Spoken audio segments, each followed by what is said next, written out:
মানুষ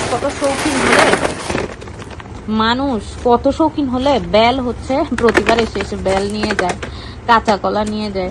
ওদের হচ্ছে মানে টক খাইতে অনেক পছন্দ আর কি, তো এই জন্য ওরা বেল নিয়ে যায়। এটা ওদের নিজের গাছের বেল। তারপর হচ্ছে যে শুকনা বড়ই নিয়ে যায়।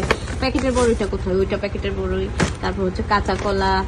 তারপর হচ্ছে ওটাতে কি আছে রে, গুড় না আচার জানো এরকম। এই যে কাঁচা কলা, আরেকটা দাও, কাঁচা কলা। তারপর রসমালাই, তারপরে মিষ্টি, এগুলো নিয়ে যায়।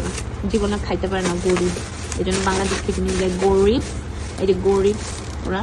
এটা প্যাকেটের, এই প্যাকেটটা এক প্যাকেটই পাইছি বড়ই, আর এই প্যাকেটটি বড়ই আর পাই নাই, পরে হচ্ছে এগুলো কিনছি।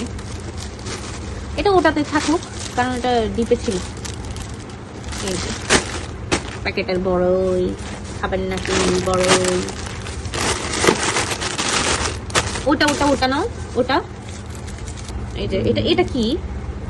এটা কিছু একটা আচার হবে, বড়ইর আচার বা তেঁতুলের আচার। এই যে 350 টাকা কেজি তেঁতুল এখন। এটা সবচেয়ে ভালো তেঁতুলটা, আল্লাহ জানে। তেঁতুল নিয়ে যাই আমরা না, আমার জামাই। আমি তো আর যাওয়ার মানে সৌভাগ্য বা দুর্ভাগ্য কোনোটাই হয়নি। এই যে এইসব নিয়ে যায় ওরা, খাচ্ছে বেকার।